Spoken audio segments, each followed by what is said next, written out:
Well, times three are back, and Harry wants to open the show Tell with... him the truth, David. We never left. We actually sleep here in the back. They got a little room. Well, that is the truth. You know, that we gotta find an apartment, really. We gotta live in. So. We're living just behind the just kitchen. Just kidding around. Just There's a storage unit at the back, and we're in there with the food. Just a comic looking for a routine. I was getting ready to come over here today, and my wife said, "Harry, you got a phone call," and it's from a friend of Ian Abercrombie, the late Ian, and Ian passed away yesterday. The late great Ian Abercrombie. He was great. He was, you know, many people know him as the Mr. Pitt on Seinfeld. He did 9 Seinfelds. He was the guy in that famous commercial, "Do you have any Grey Poupon?" And he suffered from kidney dialysis he needed a kidney transplant, so he was on dialysis for probably 5 or 6 years, and then he got cancer. And so he was suffering a lot. But, you know, he did extremely well in theater, movies. He was in Molly Maguire, that they shoot horses. He was such a nice guy. Yeah, really, he's a great guy. But he was also suffering a lot. But anyway, and then he made a big income in voiceovers and animated the Star Wars. You know, I mean, if you ever look up his Wikipedia site, I mean, it's, you know, 8,400. I mean, it's through the roof. But anyway, here's a kind of a funny story.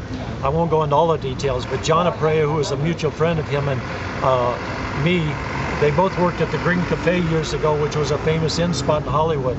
And so John had a stroke a couple years ago, and he was at Cedars. So I was going to go visit John, and John was paralyzed, right, trying to recover from his stroke. He was a real good-looking guy. He was young Tessio in Godfather 2, and he was a soap star. So Ian says, "Tell John hi." So I go over there, and I'm talking with John, and then I said, "John, Ian says hi." So John is lying like this, right? He's lying like this. "Oh, that's good." And he says, "By the way, how is Ian?" I says, "Oh, Ian's fine. He just got a $24,000 residual from Garfield."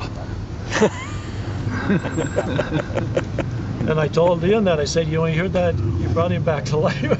That's wild. He saved his life. I used to see him all the time when I came in with the Silver Spoon, and he always got that smile. He reminded me a lot of Burt Lahr.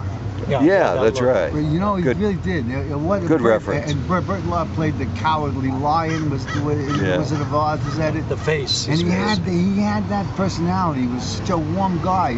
I never talked to him that much, but seeing him every day when I went in and I get a flash, I get an eye-to-eye contact. Oh, He yeah. got the greatest smile in the world. But you know what? He suffered a lot. So if you sat with him, which I did for many years, he struggled because he had a lot of pain. He was going through a lot of pain and suffering. That he was a gentleman. One funny thing, you know, he was real close with Anthony Hopkins. And at one time, he lived with Anthony Hopkins and his wife in Beverly Hills. And then Hopkins, his wife, went to Europe and he took care of the house. And then when they came back, he lived there. And then Hopkins got divorced from his wife. And then Ian was never that close with Anthony anymore. And I told Ian, I says, "The wife got you in the divorce." Anthony. And then the other thing, he did a play with Hopkins one time that Hopkins wrote, and Ian got the best reviews. And Anthony never liked that because he always wanted to be the center. Oh, that broke it up, huh? He had a great ear for dialogue. Dialect. Yeah. I guess actors really need that powerful ego. Sure, it's got to be fed, yeah. Attempt to be an actor. You gotta be a little cocky. People wouldn't dare say the swagger. You know, it's a funny thing because when I went to acting school, when I just got out of the army, and I really didn't take it seriously, but I remember the acting teacher the first day said something that really knocked me out. He says, "You got to make your mind up. Right now, you're an actor. You may be a rich actor, you may be a poor actor, but you're an actor." And I said, "Wow, I can walk out of this room now and someone says, 'What do you do for a living?' And I said, 'I'm an actor.'" That was an amazing fact. And you know, the same thing, one time I was doing a movie with Peter Fonda and I had to arrest him. I was playing the sheriff and he said something similar. He says, "Take command and make your move." Yeah. And you have to have confidence as an actor too. Even to decide to make the move, even to say to somebody, "What do you do?" "I'm an actor." Wow. You are an actor. You're still an actor. Ian's, you know who Ian's cousin was, right? No. Ian's cousin, John Abercrombie, the famous jazz guitarist. You're kidding. Yeah, he's a great guy. One time remember when, who's the great, Jimi Hendrix died? Yeah. This is late, what, 67 or so, 68, 69? 72. Well, anyway, John went in there and he did his tracks. I mean, he could play. He was great. Is he related to Abercrombie clan? Abercrombie and Fitch. Hawaii. Oh, Hawaii? Oh, They're very okay. big in Hawaii. Well, here's what's funny He's a about senator that. too.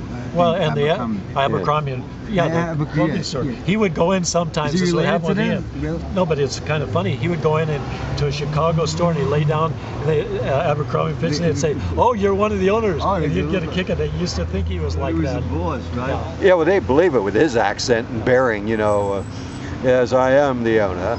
Well, then he got a lot of fame too in Star Wars animation. Yeah. He played a wizard. I mean, he would get like fan mail all the time. He got a lot of voiceover work. He had a perfect voice. That's really interesting. It was just, when did I say? Oh, I was talking to my doctor, as a matter of fact, the other day. He's Orthodox Jewish, and he was saying that to me. I asked him, isn't it true that when you talk about somebody who's dead in the Jewish faith, you bring them back to life? Yeah. It's an old moment, faith. you know? Yeah, that's right. Brings their spirit back. When did they die today? Yesterday. Yesterday, yeah. Well, do here's you remember the Seinfeld? It didn't take long for him to come back already. He's back. Oh, we're here talking today. about him all day Well, long. here's to Ian Abercrombie. May his soul have a good passing over. Yes, sir. There's going to be here's what it is for fans out there. They're going to have a memorial for him after March 11th. He's being cremated, but his brothers, he has 3 brothers, and they're going to have a memorial for him after March 11th. Oh, that'd be great. And the AA, he was a big icon at AA too. Do you remember his funniest Seinfeld episode where, as Mr. Fitch, he got printer's ink on his upper lip, so he had a Hitler mustache. So he was going to a big presentation meeting, and Elaine could not bring herself to tell him that he was going out the door with his Hitler mustache. Yeah. Well, you know how he got that? He told me one time he went up for the audition and he had to walk a long ways. He was struggling. You know, he wasn't that physically strong, and he had to walk a long ways. And we get in the office, and he was wearing real kind of bright socks. You know, he always dressed very elegantly. And he walked in there, and he was very, like, scowling. And he was like the character in there. Yeah. He just had that demeanor, that persona, and that was him right there. He got it just for the way he walked in. He allowed all that to come through. Yeah, they knew when he walked in, he was it. He was the guy. He would yell, being on medication for all these years, every once in a while he would lower the boom on somebody. Yeah. And he did that to me one time, and I felt kind of bad. And then I realized it was the medication. Yeah. You know, I mean, we all get affected by things like that too, right? I'll tell you, we're actually living in a medicated world, I think, between how much medications, and they call them that, but they're almost drugs. They've got the whole world hooked on legal drugs. If you were to call a pill, and it's really heroin, Yeah. they made a medical A nice, catchy, marketable name. yes, and came and fly away and the years ago, my God, they're drug addicts. But now they've actually educated the society that way, and I'll never forget when in the end of the 50s, I think, when I was starting to work, and pills started to really come on the scene a lot. And I said, people are taking pills to calm you up, calm you down. People are taking pills to wake you up. I ran into a guy and said, how do you feel? He said, I don't know, I forgot which pill I took. You know, true. if he can only remember the pill, he'd know how to feel. Yeah, You know? that's it. Yeah. He'll remember the commercial and he'll fly around like that little bug around the room, you know, on the wings of Lunesta. Yeah. That's on the wings Lunesta. of marijuana, on the wings of all those people who've been on the wing for years, you know, and all of a sudden you can go to Walgreens and say, hey, man, Yeah. give me some of the Lunesta, you know. Yeah, I want to go on a trip. So the Yeah. whole world must be medicated. Well, some people just say Oh, let you the know it. drugs do the work too. To get back to Ian for one, you mentioned Mr. Pitt. Let the drugs His do the email work. used to be AKA Mr. Pitt. Oh. Yeah, his email. Because he would walk down the street in New York and cabbies and policemen, Mr. Pitt. Yeah. That's where he gained his fame, Seinfeld. Oh, absolutely. You know, he was hilarious. TV, in that. you'd go on TV and they just, all around the world, TV, right? Everybody watches TV. I mean, it made me sad. And I'll tell you how powerful that is that there was a guy named Mickey Freeman. He Oh, was a yeah. big stand-up comic In the Catskills, Mountains. yeah. And also, he played Zimmerman on Bilko. Bilko. Yeah. Now Zimmerman on Bilko is like 50 years ago. And he's telling me, I met him in Europe, but I said, what are you doing on a cruise? He said, well, I came on because they wanted me to talk about Zimmerman. And I thought to myself, oh, what, Zimmerman? Zimmerman, who's Zimmerman? Yeah. We walked around Europe, everybody, Zimmerman. We walked around Manhattan, Zimmerman. Yeah. My God, the power of a running character on television. Yeah. It must be sealed. We don't really know the psychological results of excessive television watching because it hasn't been around that long, you know? Well, it's kind of, you know, it's remember setting Network? in now. Remember Network? Patty Chayefsky, Yes. he wrote it, he won the award, and I remember Sidney Lumet directed it, Chayefsky, and in that, remember the theme was people who watch television are moronic and humanoids. I mean, that's not true, but remember that was one of the themes. Yeah. Yeah, or no, but they can become that, boy. I'm telling you, there are times when I'm watching television and maybe it says, how was it? It says, what? Yeah. I'm just looking at people and listening to them talk, but I'm really not. It's a great human, you know, it's also the great unifier because remember, people used to talk about religion. Today, you sit down, they talk about what they saw on television, right? Exactly, that's the reality. Yeah. It becomes a reality when your brain is forced to think of something that's too difficult. This way, they got all this excess data. We got so much data. Like you went yesterday, we were talking and Harry mentioned 3 things, 1, 2, 3. He said, oh, he's worried about electronic voting next year. I said, oh man, you're worried about that? People are worried about life and death. Oh yeah, with the Academy, electronic voting. Electronic voting. And then you were worried about another thing. What were you worried about was so funny. And it came in the mail, by the way. I got you probably got yours in the mail. You went down to get it. There were a couple of things. Yeah, I went Special to get trip. I worry, you know. It's like we talk about. I'm a worry wart. You told me your wife's a worry wart. Yeah. Here's the other thing, which you were talking about earlier, about life as opposed to people hoarding things and just saying this is mine. But the purpose of poetry is praise and affirmation of life. And that's what you were talking about. Why don't you read a poem? You have a poem? I don't have a poem with me. You know any by heart? I was going to bring one. Don't you know one of your poems by heart? No. Really? I don't memorize things. I memorize. He's an actor. You should be able to memorize dialogue. I'll tell you why. I memorize so many movies and TV scripts. I can't. There's I no just room come in in. your computer. No, there's room. I just memorize them and let it go. How do you know there's room in your computer? There's a lot of room in my head. Yeah. But anyway, you know, you're very much about helping other people and caring for other people. Who's helping you? You're a very compassionate person. Nah, don't kid yourself. It's all an act. Huh? It's all an act. I'll is? borrow money off you one day. It takes a while to set a guy up for the score. I don't want it right now. You want $20? No, 20. Oh, we got a long trip, a long way to get to my figure. Remember in Mean Street, the cop comes in and the guys, they try to buy him off. He said, where are you going to? He says, the Bronx. All right, here's $20. He said, no, I'm going to Philadelphia. All right, here's $1. No, I'm going to Detroit. So, eventually he makes it to Vegas. To buy him off, right? Yeah. But you know what? What we saw earlier without going into, we saw an outburst and then we saw a sense of goodness. So it's always nice when we realize not you were good, but something happened. Well, there's redemption in everybody. Yeah, but do you know what's really sad? And I saw love in you too.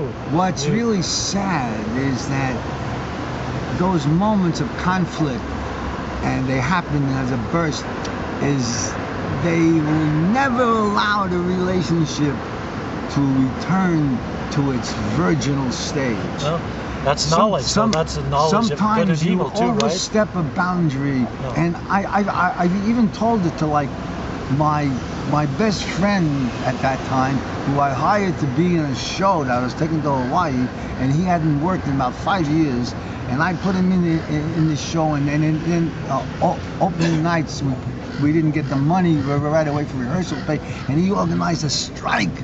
My friend organized a strike, and I called him up to my suite that night.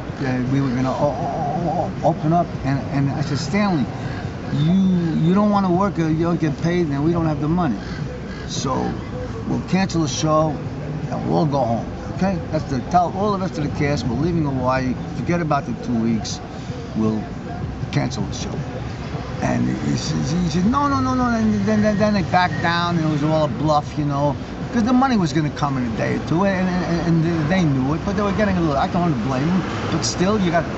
And we went on with the show and they stayed, but Stanley never got into my brain again on that level. I always saw that blemish. I'll always see the blemish of certain moments in life. I don't know why. If there's a guy who knew how to do that, how do you erase those things? All right, listen to this. Scorsese, he once said, when somebody crosses me in my mind, I kill that person. But well, just like Mean Streets. But here's the other thing: forgiveness. We all have to forgive others. We have to forgive that man walking down the street. We have to forgive ourselves. That's the New Testament, forgiveness. Because we all hurt each other somewhere along the line, right? Yeah, but I find... So that's knowledge coming in too, right? We all mess up eventually. I think we're all fallen, as they say in the Christian world, I think there are some things that forgiveness can't overcome, as powerful as it is. Well, maybe that's our word of the day. Forgiveness. Yeah, it's a good use that word. again. Forgiveness. Yes, Forgiveness, sir. the word of the day. Hallelujah. Well, Hallelujah. thank you, gentlemen. Thank you, Ian Abercrombie, for being a good friend. To Ian Abercrombie. Hip, hip, hooray.